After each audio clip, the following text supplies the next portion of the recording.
agreeing to this interview. We hope to cover quite a lot. We'll see how far we get. From your time as moderator at Ignis Ardens to how it was here on the ground in England in 2012 with the doctrinal shift of the SSPX. And I also hope to cover what the Catholic resistance is like now. But first of all, how did you find tradition? I hope you notice I have my glass of wine like Father Gregory has. If you don't approve of wine, you're a heretic, and I'm going to quote G.K. Chesterton to show that a glass of wine is a good thing. I found tradition kind of by, well, I was a Novus Ordo Catholic, and I went to a once very good school. I mean, once it was quite well known, called Stonyhurst, which is in Lancashire. It's a Jesuit school.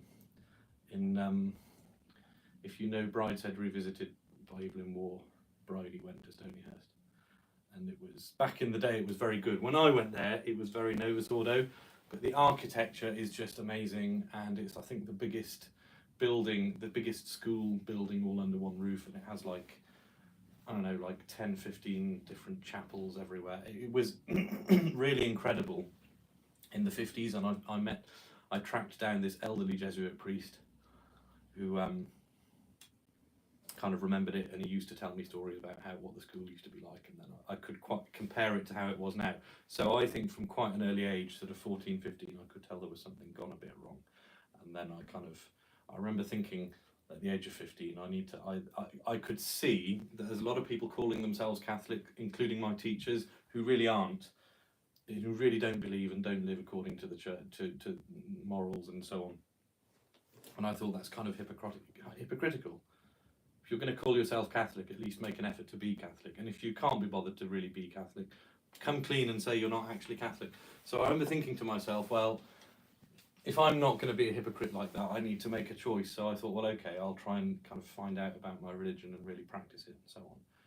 You know, so I started going to the daily rosary and that kind of thing and so on. And the more I got into it and the more I found out about my religion, the more I saw the shortcomings of everything around me and the Novus Ordo priests and all of that kind of thing. I think I joined the Latin Mass Society when I was 15 in 1999. The Latin Mass Society is something which predates the Society of St. Pius X, and it's the reason why there's an organisation called Una Voce, which has different groups in different countries, and it's a sort of advocating for the traditional Mass in modernist Rome organisation. There is no Una Voce England and Wales because the Latin Mass Society was already there, and it was founded in 1965 by, among others, Hewko, Williamson and Evelyn Waugh. So, and nowadays it's a sort of indult, you know, try and write to the bishop and get a once a month Tridentine Mass in your parish. It's one of those kind of organisations. Anyway, so I joined that when I was 15, and I sort of, there was another teacher there who was kind of on the same wavelength, and I got him interested and he got me interested. We kind of did the same thing at the same time. So he used to take me in his car on a Sunday afternoon once a month. There was a Tridentine Mass in a local parish somewhere in Lancashire. So I sort of, I wouldn't say I was traditional, but I was definitely very much leaning traditional at that point. And then when I left school at the age of 18, I sort of had an idea that the Society of St. Pius X was out there, and I kind of did a bit more reading, and eventually it sort of made sense, and I started going to Mass. But I went through a phase for a few months where I went to the indult Mass in the morning and the SSPX in the evening. And like a lot of people, I went to the SSPX for completely the wrong reason to begin with. It was like, oh, this is a Tridentine Mass, that's why I'm going there. And fortunately, I had the great good fortune to have more than one or two kind of little old ladies who are hard as nails, who just beat some common sense into me and said, you know, you don't get it at all. It's not about the Latin Mass. Archbishop Lefebvre, you need to read Archbishop Lefebvre and so on. So in about a year or two, I'd kind of been disabused of those naive notions, and I understood a bit better what it really was. And obviously by then, I was only going to the SSPX. And yeah, I did a certain amount of reading and there were one or two people I spoke to that helped as well. Yeah. Do you need a bit more detail, or is that enough? I don't know what. I think that's plenty. Yeah. Okay. Also, I should add as well that it's the fact that the Jesuits are completely modernist. The corruption of the best is the worst. The Jesuits were amazing before the council, and they're just awful. They're just basically, they practically don't believe in God since the council. That kind of helped because it helps you to have a really big contrast between tradition and modernism. The most difficult thing to become traditional is if you're in a conservative Novus Ordo parish where they do everything in Latin and they kind of try and pretend that Vatican II didn't happen. That actually makes it harder for people to come to tradition. And my parents at the time were living in France. They moved to France permanently in 1997, and in France, in rural France, in fact in most of France, let's be honest, everything is totally polarised, and it's the same in the church.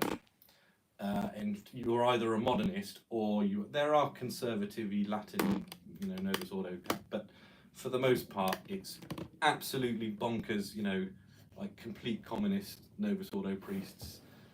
And then there's the SSPX, and there's literally nothing in between. So that also kind of helped, because after I became convinced that Archbishop Fr and the SSPX were right, one of these little older, well, I'll tell you her name, Josephine Crosby, God rest her soul, say a prayer for her. She was in effect the sacristan of before they had a chapel. The mass in Newcastle upon Tyne was in a hotel room, and at the age of 83 she was carting the entire chapel contents of the altar back and forth in a suitcase. She can't have been more than 4 foot high, but she was so fierce and uncompromising. And I told her I was going to go and stay in France over the summer one time, and she gave me this thing that said Ordo, and it's like a list of, it's a kind of liturgical Ordo, but it had in the back of it a list of all the SSPX chapels in the world, so I could just look them up in France. And there was none nearby, but there were one or two, an hour away, an hour and a half away. So I went there, and then I kind of got my parents to drop me off there, and then eventually my mum started coming along with me to mass and that kind of thing. Yeah, so that would have been about 2003-ish. I want to say 2004, that kind of thing. Yeah. And how did you first get involved with Ignis Ardens, and what was Ignis Ardens? Right, Ignis Ardens was an internet forum, which sounds very retro nowadays. You Zoomer upstart whippersnappers probably don't know what an internet forum is. Us crusty old millennials remember them. In the days before kind of YouTube being a thing, in the days before social media involving video, in the days of before there was Wi-Fi, when it was like a dial-up connection, you had internet forums where you would just write a post and it would go on there, and somebody would put something underneath it and so on. It was one of those, right? You could attach photos and stuff and so on. And Ignis Ardens was founded in 2006, and I happened to know one of the people who founded it, who sent me a link in an email, and I was like, okay, I'll sign up.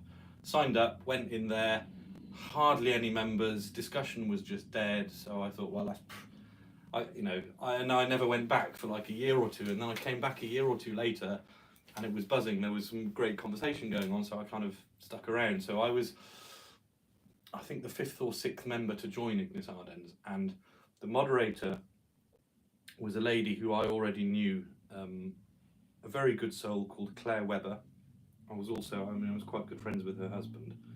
They're still out there, and she had a pretty serious illness which was quite debilitating, and it meant quite often she couldn't even leave the house to get to mass and that kind of thing. So she was quite a lot on the internet. That was like her lifeline, I think. Yeah, I think that's fair to say. And so she was the moderator. But Ignis Ardens grew and grew and grew. There was a lot of Americans on there, a few Australians, but most internet forums, typically, particularly traditional Catholic, there were one or two others. They would be very, very heavily American. Ignis Ardens was quite disproportionately English, disproportionately SSPX, although there were people, from all over the place. Novus Ordo, Indult, you name it, Sedevacantist, you name it. It was very good in that it was one of the few places on the internet where they discussed literally everything. It was things that you just don't see discussed in like the social teaching of the church, for instance. in great detail, with quotes from the Pope and all this kind of thing. There was a thread about what was life like in Franco's Spain that was pretty brilliant. I remember that.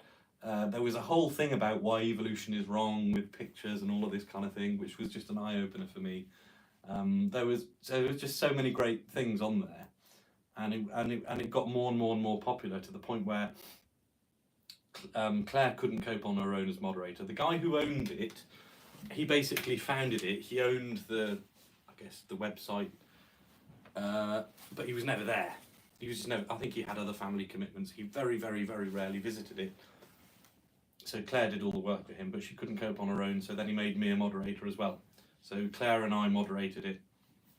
And whenever something came out that was of interest, that you'd post. Somebody out there would have the inside scoop on this or that. Somebody would have the exact document. You'd hear a rumor, and somebody would post the exact quote and that kind of thing. So where it got quite interesting was sort of 20. Let me say. Well, okay. There was a certain amount of stuff about a gentleman by the name of Maximilian Krah, who was a lawyer and all sorts of money and in the SSPX and this kind of thing. By the way, he's now the leader of AFD in the European Parliament, I hear. Very interesting. Anyway,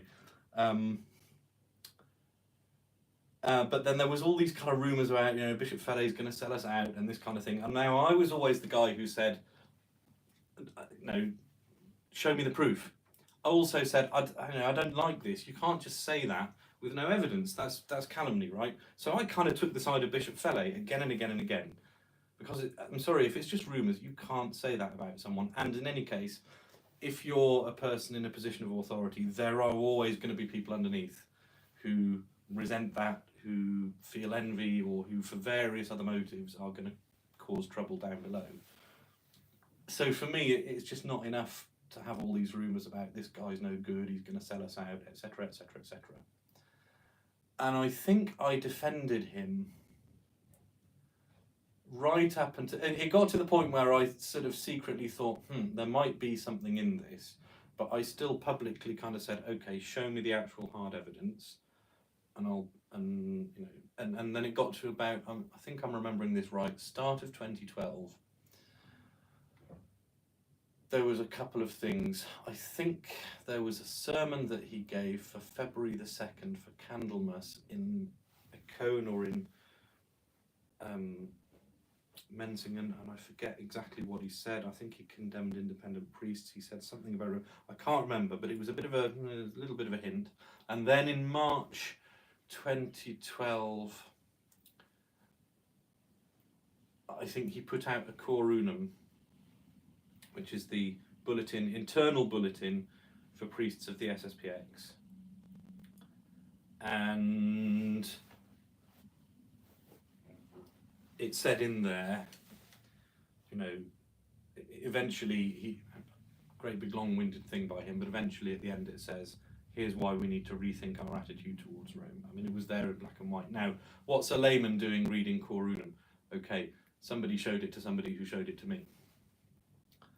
What is Cor Unum? It's the internal bulletin of the SSPX. It's a newsletter that goes to SSPX priests from the General House, from the Superior General, basically. But then it was there in black and white, and pretty soon after that, more and more evidence started to fall, bang, bang, bang, bang, bang. And the great thing about Ignis Ardens was, the minute that this was public, somewhere out there, somebody would put his hand on it. So there was an interview with this, Concilia news thing. It sounds like CNN, but it's not. It's CNS, Catholic News Service, where Bishop Fellay said all these things, basically making excuses for the council and trying to say Vatican II really isn't that bad. And again, if you just heard that as a rumour, that's one thing. But, on Ignis Ardens, when there was a rumour like that, just within about 5 minutes, somebody would have got the whole text of the thing and posted it. And then everybody else would just read through it and go, oh, look at this bit here. And so, they'd all be parsing it and everything. So it was pretty bad. And then he was giving interviews left and right. He was saying, religious liberty is very limited and all this kind of thing. At that point, so this is, I can't remember exactly when, I want to say March or April 2012, I went from his defender to his biggest critic, because I thought, there it is. It's in black and white. It's in black and white. And as soon as you see that, there's just no denying it. Now, I still think to this day there are people who stayed in the SSPX, who the kind of people who denounce the resistance as being, you know, people who deal in rumours and so forth. They are the people who didn't read it, either because they didn't want to, or they didn't bother, or it just happened never to cross their vision, so to speak. They didn't know anyone who gave it to them. I completely understand how if you just heard a rumour about this, you might think, well, that's just gossip and so on. When you see it in black and white, suddenly you can't deny it. Yeah. And what's also very interesting is right about that time, Ignis Ardens had been growing and growing and growing and growing, but for all the right reasons, and it had a great atmosphere.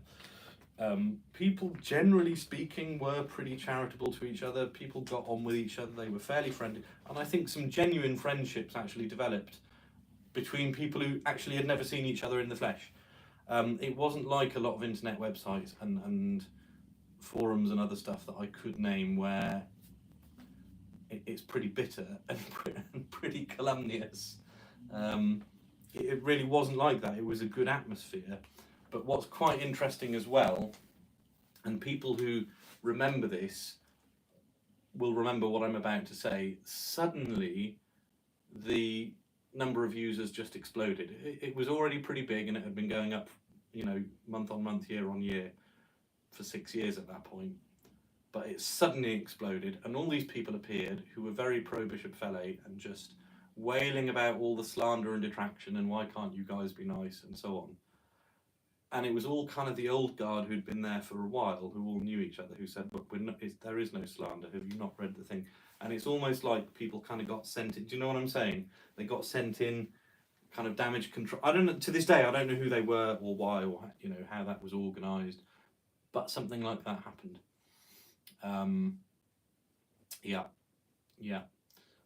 Eventually, the district superior at the time, Father Paul Morgan, was ordered by Menzingen that he was to deny communion to Claire and myself, unless we stepped down and left Ignis Ardens behind. And so I decided at the time that that's what I would do. I decided at the time, Father Morgan is a good guy and I don't want to cause him any trouble and so on and so forth. Now, I wouldn't make that same decision now. I think that was the wrong decision. I think actually when somebody is threatening you with an unjust action, very often the right thing is to make them go through with it. So I think if 2024 me were back in 2012, I'd say no, do your worst, and I'm going to tell everybody all about what you did, because this just shows you exactly how things really are, right? Let people call that a rumour and a scandal and a calumny and all the rest of it. But I don't know, I was kind of young and naive at the time, so I stepped down. I left Ignis Ardens behind, and right around that time, either just before or just after, we actually had Father Morgan round to dinner at our place in London. And after dinner, over a glass of wine and a cigar, or a glass of whiskey, or something like that, I can't remember. I remember him sitting on the sofa opposite me, and I said to him, I've got to ask you this, Father, would you go ahead and do it? If they order you to refuse me communion, are you going to do it or are you going to refuse? And his reply was, well, it's complicated. The thing is, well, we'd have to look about, it would depend, context and circumstances, blah, blah, blah, blah, blah, blah, blah, blah, blah, blah. And I thought, oh my goodness me, he really would do it, because, right, it's easy to talk a good fight, and you can imagine a priest saying, no, I would never do that, and then giving in under pressure and doing it anyway. If he's not even prepared to say, no, I wouldn't do that right at the start, when it's easy, in private, where nobody's listening, if he's even there, he's going to hedge his bets, then, when the going gets tough, he's definitely going to do it. So that kind of shocked me a little bit. And I think at that point I realised, maybe this wasn't the right decision to have made, but whatever. So that was that. Yes. So that was sort of the beginning of the resistance. Right around that time, so I think this is, I want to say, late April or early May 2012. This is after Bishop Fellay's video with CNS, which begins with a load of cows outside Menzingen, and then he went the one where he says religious liberty is used in so many ways, and I have the impression that not many people know what the council taught. And I may say in the Doctrinal Declaration, they showed us that the understanding of the council is a wrong understanding. Religious liberty comes not from the council, but the common understanding of it. In fact, what the council teaches is a religious liberty which is very, very limited, and all of this. He says all of that in there.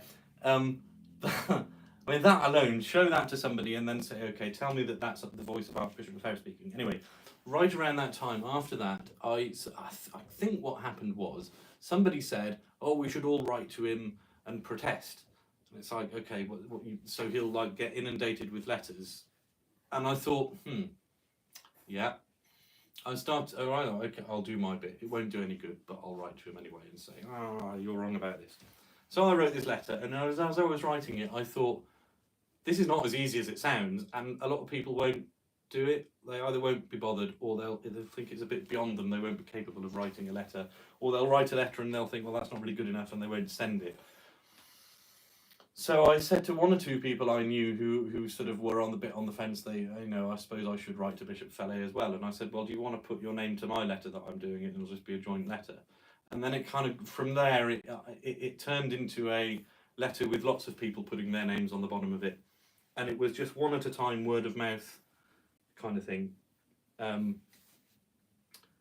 Over the course of about 6 weeks, it ended up being about 230 people put their names on the bottom of it in the end. Now, at the time, in this country, I think there must have been about 1,000 faithful at the masses of the SSPX. There was something like 25 mass centres, and the average mass centre was probably 40 odd people. So 230 of those put their, and that, I could have got more had I not been conscious of the time. And like I say, it was people who I knew face to face. After mass at St Joseph's, I'd go up to people I knew and I'd say, do you want to read this, and if you agree with it, I'll stick your name on the bottom as well. Well, it was like a 3.5 page letter, so it takes a little while to read through it, and there's only so many people you can do that way. And I knew one or two people in other chapels around the country, but I didn't know somebody in every chapel, and so that, yeah, in theory it could have been more. What's really interesting, I think, at that time in 2012 was it really genuinely was virtually all the faithful. Very, very few agreed with what was apparently happening with Bishop Fellay, with the new direction. We've got to be nice to Rome from now on. They're our friends. Benedict XVI is not like the others. He wants to really change things and we have to come and help him, blah, blah, blah, blah, blah, all that kind of thing. Nobody fell for that. Everybody knew that was nonsense. And all the priests were against it as well. Some of them very, very vocally. It didn't last, sadly, because, of course, there was the general chapter of the SSPX in July 2012, and the general chapter gave in and endorsed Bishop Fellay's betrayal.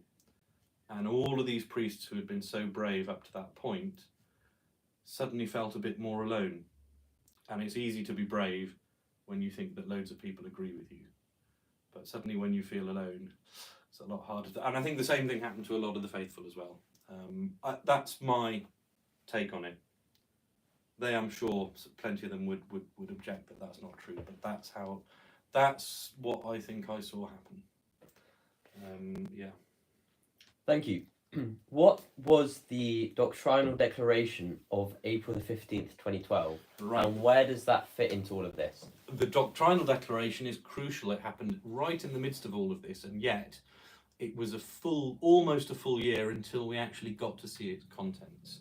So it was signed, sealed, and sent off to modernist Rome on April the 15th. Yeah, very interesting, actually. That was the exactly 100th anniversary of the sinking of the Titanic. April the 15th, 1912. And yeah, it's also very interesting. The day before that was when there was the other three bishops of the Society of St Pius X, which is to say Williamson, Tissier, and de Galarreta, all sent a letter to Bishop Fellay saying, "Knock it off. You know, you're wrong to do this." Bishop Fellay sent a letter back to them, co-signed by his two assistants, essentially defending his position, but it was full of wishy-washy, flip-flop, modernist, blah blah blah, and a whole emotional, tear-jerky appeal at the end. "Oh, your attitude hurts me so much." It was just the most pathetic thing you've ever read. But that was April the 14th, which apparently is the 100th anniversary of the Titanic hitting the iceberg. When they then signed this doctrinal declaration and sent it to Rome on April the 15th, 100th anniversary of the Titanic sinking. And then after that is when they went round saying, "Oh, Benedict XVI has changed, Vatican II isn't as bad as we thought it was all along," all this kind of thing. Father Pfluger, who was the first assistant, that is to say the next one down from Bishop Fellay, first assistant to the Superior General, he had a big mouth, and he went round letting the cat out of the bag left, right and centre. And at least one chapel that he went to in France, I think Brignoles from memory, he said, either in the sermon or in a conference afterwards, he told them all about the doctrinal declaration and what's in it. And somebody who was present there wrote it all down and put it on Ignis Ardens, or put it somewhere on the internet. Anyway, it ended up on Ignis Ardens, and it was a little bit garbled, but we were reading this and we thought, well, if this is true, Father Pfluger has told people that it has this paragraph in it that says Vatican II has to be seen in line with tradition, but tradition also has to be seen in line with Vatican II. Wow, that's pretty dangerous. That's quite a big betrayal if that's true. And of course the usual people said, "Oh, that's a rumour, you don't know," blah blah blah blah blah, all of that kind of thing. Yeah, fascinating. I wish I could remember off the top of my head. There was somebody, in fact, no, sorry, two different people independently, one on Ignis Ardens and one from somewhere else, told me, "I know somebody in the Society of St Peter." One of them had, I think, a relative who was a seminarian, and I forget the other one. But they both said, and they didn't know each other, but they both told me all the Society of St Peter priests and seminarians have been told, as of, you know, whenever it is, in another week or two's time when this agreement is signed, you're all going to go under Bishop Fellay. Like there's going to be like a whole traditionalist thing that's now controlled by Rome, that's SSPX and St Peter's in the same thing. There was a priests' meeting in Austria, and one of the Austrian priests wrote down what was said there and then anonymously put it up on Ignis Ardens, and it was that Bishop Fellay had said, "We're doing this agreement with Rome, and the terms are any chapel that already exists can stay open as long as it's been there for 3 years. But we need permission to open new ones. We're going to need the permission of the local bishop. And any ones that are less than 3 years old, yeah, they may have to close." And it was absolutely dynamite stuff like that. But again, people thought, this can't possibly be true. Bishop Fellay himself gave an interview in June 2012, a few weeks later after that, saying, "Oh no, these internet rumours are totally untrue." And later on in the same interview, he says, "Yeah, we're going to have to deal with local diocesan bishops, and that's going to cause us some real difficulties, but since when has life been without difficulties?" So in the same interview, he essentially confirmed that the thing he'd just said was untrue was actually true. That was an interview with Dici, and Dici is a thing controlled by the SSPX, so effectively it was an interview with himself. A little bit like what we're doing now, I suppose. Anyway, yeah. I kind of lost my train of thought there. What were we talking about? Oh yeah. Let me ask you a related question. How long do you think the upper-ups, the hierarchy in the SSPX, were preparing the faithful for the doctrinal declaration? Was this in the works for maybe 10, 20 years, or was it last minute? I think the surrendering to modernist Rome and laying down their weapons, laying down the weapons which Archbishop Lefebvre had put into their hands, I think that had been, well, I would strongly suspect that there are priests of the Society of St Pius X who went in from the word go with that intention in mind. Okay? Because we know that the enemies of the church infiltrated the church before Vatican II. We know that. They said they were going to do it, and they did it. And you have to understand the Vatican diplomatic machinery, the whole machinery of state of the Vatican is such, before the council, was such an awesome, imposing thing. If they can do that to the church, they can easily do it to the SSPX. SSPX is just pathetic by comparison. So there's that. There's an element of sort of subversion going on. But leaving that aside, when was it a conscious thing among a group of priests in the upper ups, as you say? I think that goes back some time. How far back, I don't know. Some people have said it was when they met Cardinal Castrion Hoyos in the year 2000, when they had the Jubilee pilgrimage to Rome. That sounds reasonable. I remember in 2001, all sorts of newspapers, including mainstream, the Times and the Telegraph over here, running stories in the mainstream press, in the daily press, about SSPX is about to do an agreement with Rome in 2001. And then it didn't happen. And a lot of people thought, what on earth was that all about? Clearly someone had sort of tipped them off from the inside that something was going on, which then didn't bear immediate fruit, and so they just dropped the story, right? But we know also that there were these secret meetings going on from the late 90s onwards, I think 1997, that were set up by the ambassador, the French ambassador to the Vatican, and they were. It was an organisation that called itself GREC, Groupe de Réflexion entre Catholiques.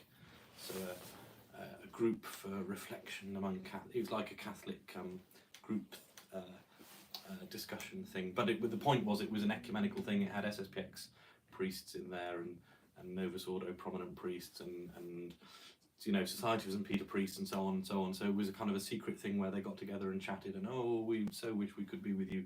Oh, we wish we could be with you as well, but shh, don't tell our faithful, because they'd get really angry. I think that's kind of what was going on there. Perrol was the name. It was a Monsieur Perrol who was the ambassador, and he set it up, and it kind of had the official sanction of the Vatican, I think, pretty much from the word go. Again, I'm talking off the top of my head. There is stuff out there about it. In an early issue of the Recusant, there were a couple of things in there about it, so the details are there.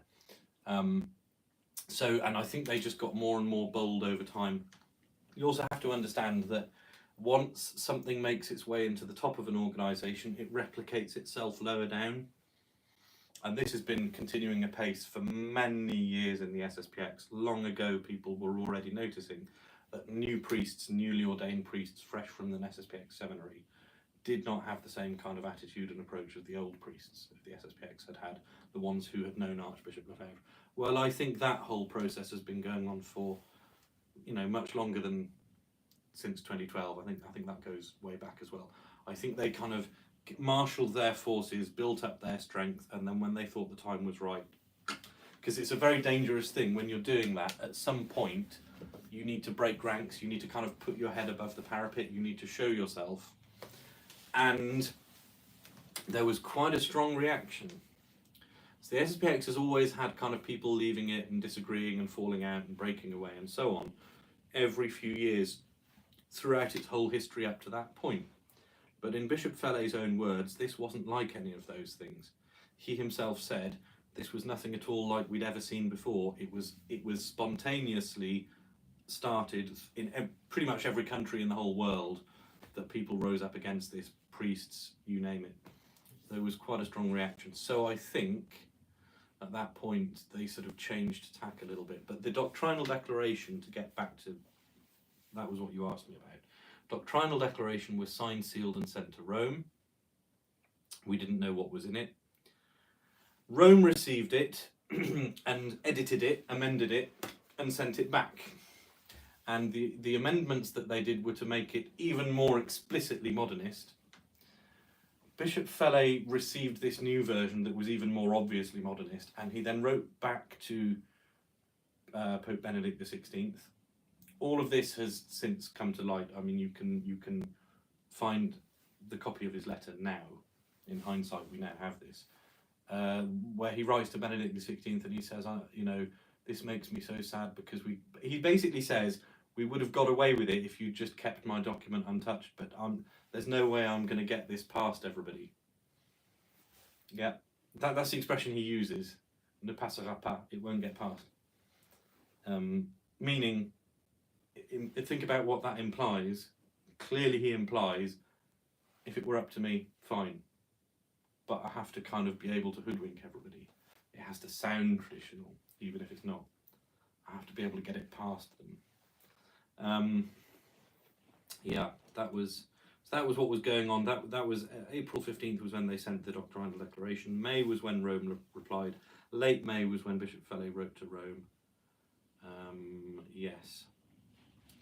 Yes, and then in February, it was during Lent. It was, I think, late February, early March, 2013. A French priest of the resistance who basically had been unjustly kicked out. His story is a whole saga because a loyal to Bishop Felley SSPX priest actually broke the law, committed identity fraud in order to hack his email to discover that he was a resistance sympathiser, and then because of that they threw him out with the proof that he got from this hacked email inbox. Just the extraordinary thing. Anyway, Father Olivier Rioux is his name. He got hold of the text of the Doctrinal Declaration, and he announced on his website, "I'm going to publish this." And the SSPX reacted instantly by kind of trying to head him off at the pass. "We're going to publish it ourselves." So that happened. He published it, and they published it. I think they published it in Corunum to all of their priests because they didn't want their priests going and looking at his website. So we'll give it to you. But the only reason that they even published it nearly a year later was because a resistance guy was going to leak it anyway. So what have we got to lose at this point? And at that point, we saw what it contained, and it was even worse than we thought. Like anyone who read it, nobody read that and thought, "Oh yeah, that's fine." Everybody who read it was appalled. And like I say, people who had no sympathy at all with the resistance, in my experience, were people who didn't read it. There are an awful lot of priests who didn't read it. One priest once described it as being like a man who doesn't go to the doctor because he suspects he has cancer and he doesn't want the doctor to tell him he has cancer. So because he thinks he has cancer and he doesn't want to hear that he has cancer, he just doesn't go to the doctor, right? It's a little bit like that. It's la la la, I can't hear you. That's all that is, right? And a lot of priests kind of they all got given a copy of it in Corunum. It was sent out to all of them by the SSPX, and some of them paid attention and some of them didn't. Yeah, and what it says essentially, if you boil it down, it's an acceptance of Vatican II. It's the hermeneutic of continuity of Benedict XVI, which is to say, yeah, Vatican II looks different to what the church taught before, but we just have to kind of pretend, we have to do mental gymnastics and pretend that the two are really in line with each other, and that there's no contradiction there. And if there does appear to be a contradiction, then the answer is dialogue about how there's really no contradiction. It accepts that the new Mass was legitimately promulgated. That means if it was legitimately promulgated, it's legitimate, right? So effectively the new Mass is legitimate. Very interesting as well, because Archbishop Lefebvre had in 1988 signed a protocol and a kind of agreement with Rome, which contained the exact same paragraph word for word, but with one word missing, which was added into the 2012. It's the word legitimately. The thing that Archbishop Lefebvre signed said promulgated by Paul VI. In 2012 it says legitimately promulgated by Paul VI. And incidentally, Archbishop Lefebvre then took his signature back and then criticised himself for ever having signed it in the first place, and he said it would have been suicide, and I know it was wrong for me to do that. Anyway, yeah, it accepts the new Code of Canon Law. It's just awful. It basically, the whole point of the SSPX even existing is destroyed in that document. Also very interesting, each paragraph kind of begins, "We declare that we accept." Now, who composed it? Nobody knows, and it doesn't matter. Bishop Felley signed it, not in his capacity as Bernard Felley, a citizen of Switzerland. He signed it in his capacity as Superior General of the SSPX, and it very clearly says "we." So it speaks on behalf of the SSPX. And the title Doctrinal Declaration, the title tells you a lot. Its purpose is to declare doctrine. This is what I believe, right? That's there's another term for that. That's what's called confessing, yeah, or professing the faith. Yeah, And our Lord tells us, if you confess Christ before men, he will confess you before the Father. So first of all, it's very wrong that they kept it secret for so long, because how can you have secret doctrine? How can you declare something in secret? But when they were forced to kind of, I guess, publish it, even then they only published it to their priests, it became clear that it's just a total betrayal of everything. And doctrine is everything. This is something people need to understand, and I think the appreciation of this has become less and less and less over the years, especially in the SSPX, because they no longer emphasise it. Doctrine is everything. Everything flows from doctrine. If you think about it, why the traditional Mass and not the new Mass? Because of the teaching that it represents, because of the theology that it represents. Okay? Why is it you have communion on the tongue and not in the hand? Because it matters whether that's really our Lord or whether it's a bit of bread that's sort of symbolic. Every action it has doctrine at the heart of it. And doctrine, most of European art, all the way back to the Middle Ages, the greatest art in the world, it has as its centre in its kind of kernel Catholic doctrine. Architecture, music. I don't need to tell you this, the Benedictines invented Gregorian chant. We know a little bit about what kind of instruments the Romans and the ancient Greeks used, but we don't have a single tune surviving because there was no way of writing music down. The Benedictines gave us written music, and the very first composers of polyphony were Catholics writing settings for the Mass, and the most beautiful music in the world came out of that Palestrina Victoria and so on. So all of that, essentially civilization comes from the Catholic Church, and it's Catholic doctrine that's at the heart of it. It's the faith that's the absolute starting point of everything. And the faith gives you hope, and faith and hope give you charity. But it's the sacred scripture tells us without faith it's impossible to please God. You can't get to heaven without the faith. And when in the baptism ceremony the priest meets the candidate to be baptized at the door of the church, and he asks, what is it you seek from the church? They don't answer sacraments, they don't answer baptism, they answer faith. And he asks, what does the faith give? And they answer, life everlasting. So the Catholic faith is essential. It is the one thing you can't go without. Catholic doctrine is essential. So many of the saints have said this over the years, and I really think genuinely a lot, if not most people in the SSPX understood this in a way that they perhaps don't anymore. And priests certainly, and Archbishop Lefebvre have always said this again and again. That's really what matters, I hope I'm not running on. You really have to appreciate that point to appreciate just how evil the doctrinal declaration is, because once you change the doctrine, once you compromise the faith, once you even start to play games with it or equivocate a little bit, that's it. It's all over. That's the foundation on which the house is built. So that was 2012. It was released in 2013.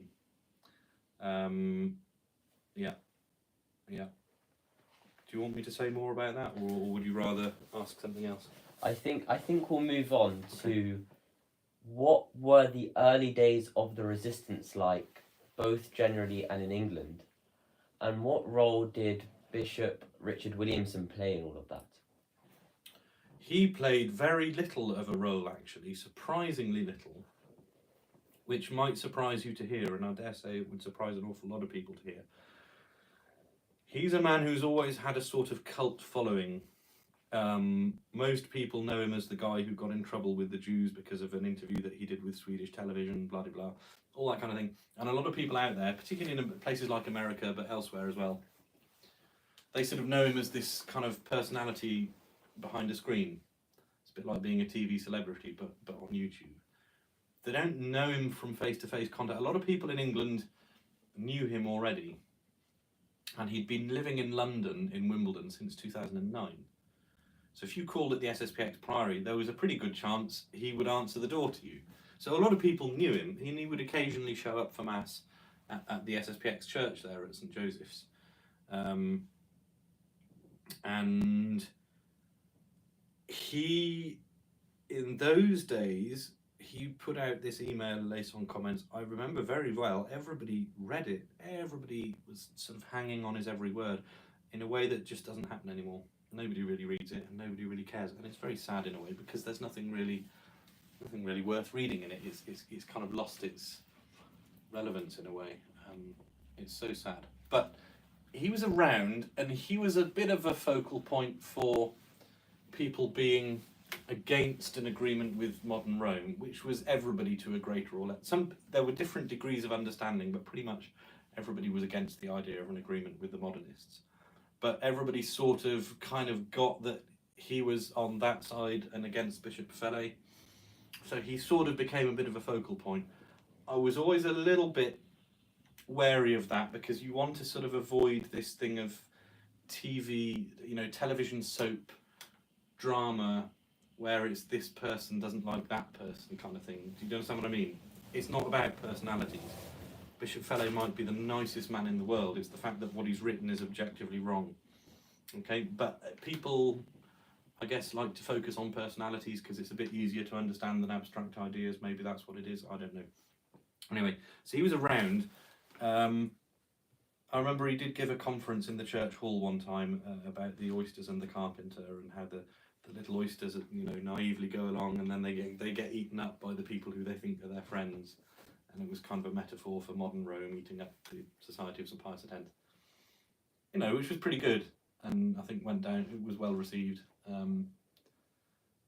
So yeah, but then he got thrown out at the end of 2012. They actually threw him out of the SSPX, and he just left. He didn't. That was the other thing. Sorry, if I back up 3 months or 2 months, when was it? July. They had the general chapter in Menzingen. He very pointedly wasn't invited to it. And a few people at the time said to him, well, you should just go anyway. Just show up and make a scene. Show up and embarrass everybody. Show up and bang on the windows and shout them down. And, if they let you in, throw furniture and all that kind of thing. And he didn't go. That general chapter was a real betrayal, by the way. Father Paul Morgan, our district superior at the time, was one of the members, as was Bishop Tissier, the late Bishop Tissier, God rest his soul. And they all kind of signed it. Bishop Tissier once told Father Chazal, it was that declaration that we all signed was useless, it was terrible, but I had to sign it because it was a collegial act. Absolutely unbelievable. And, imagine being a council father at Vatican II. I completely disagreed with that document, but I had to sign it because apparently that's what we're all doing. So Bishop Williamson got thrown out in, I think, October 2012. He got thrown out of the SSPX. And he didn't really... I think nobody really had left the SSPX at that point. He got thrown out. Everybody felt a great deal of sympathy for him and kind of felt he'd been very harshly treated and so on and so forth. So people still went to see him. I think one gentleman who lived sort of on the edge of London, who was living in France at that point, had a flat there in London and let him stay at his vacant flat. So he was still living here. But as far as the resistance getting up and running, with people leaving the SSPX and the resistance starting as an alternative to the SSPX, was something that Bishop Williamson really had no hand in at all. Surprisingly enough, but that's the truth. It really was Father Pfeiffer, Father Hewko, to a certain extent, Father Kramer, and there was this conference that took place in late May, early June 2013. And pretty much everybody who was there for the 2 days said by the end of it, okay, we can't go to the SSPX anymore. We have to start an alternative from scratch. Bishop Williamson didn't even attend. He didn't give any encouragement to anybody else to attend. He was invited by various people and he wouldn't go. He said he didn't want to tread on Father Morgan's toes, all of this kind of thing.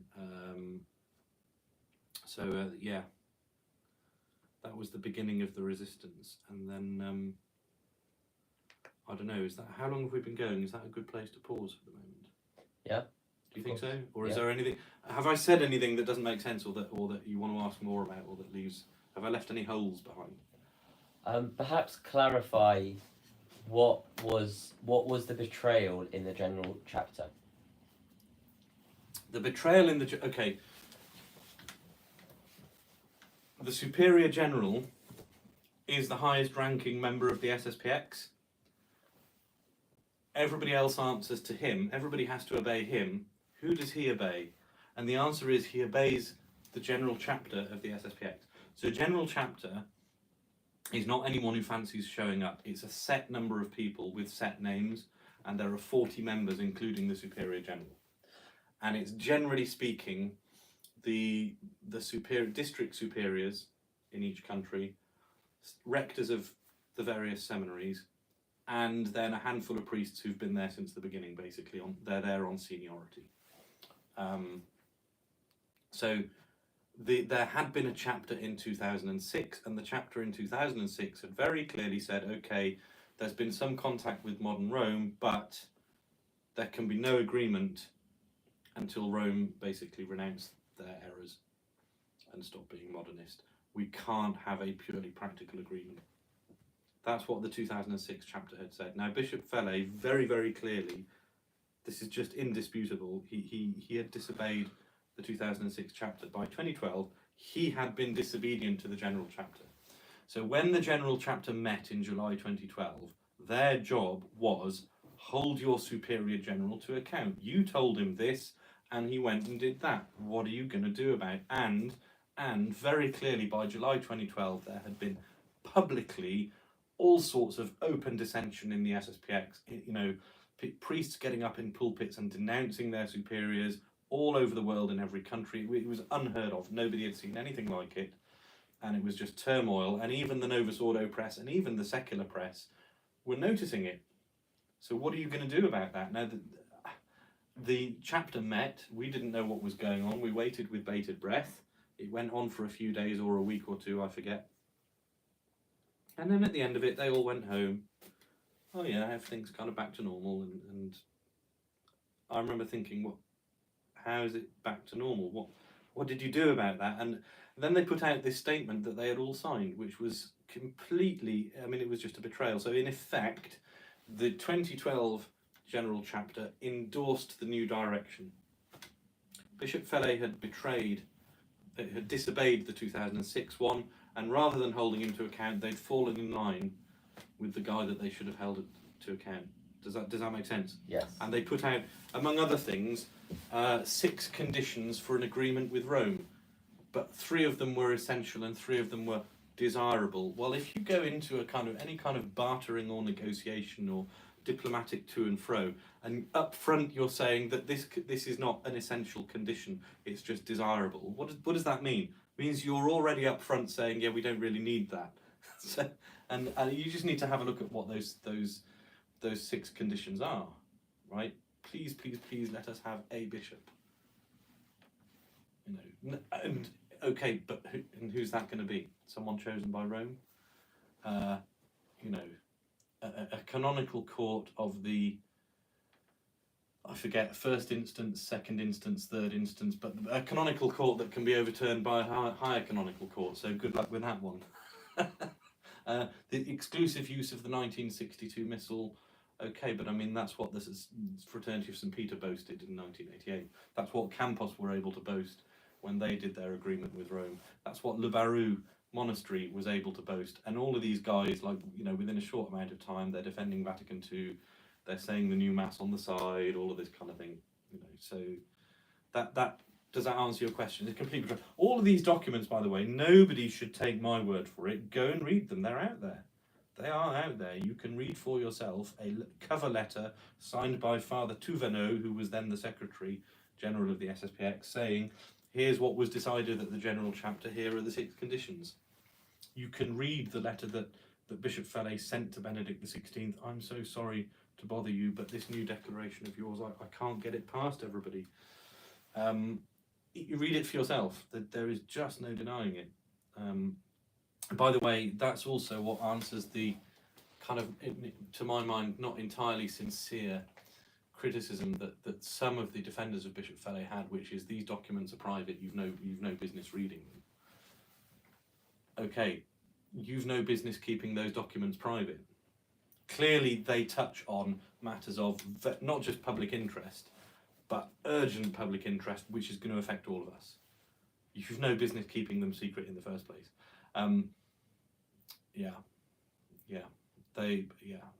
So there we are. But it's interesting. The truth is out there if people want to know about it. A lot of people still think the SSPX is somehow the gold standard of traditionalism and faithful to Archbishop Lefebvre, and they couldn't be further from the truth. But, you know, if they were to read all of this, they would see it with their own eyes. Yeah, is that okay? Okay, yes.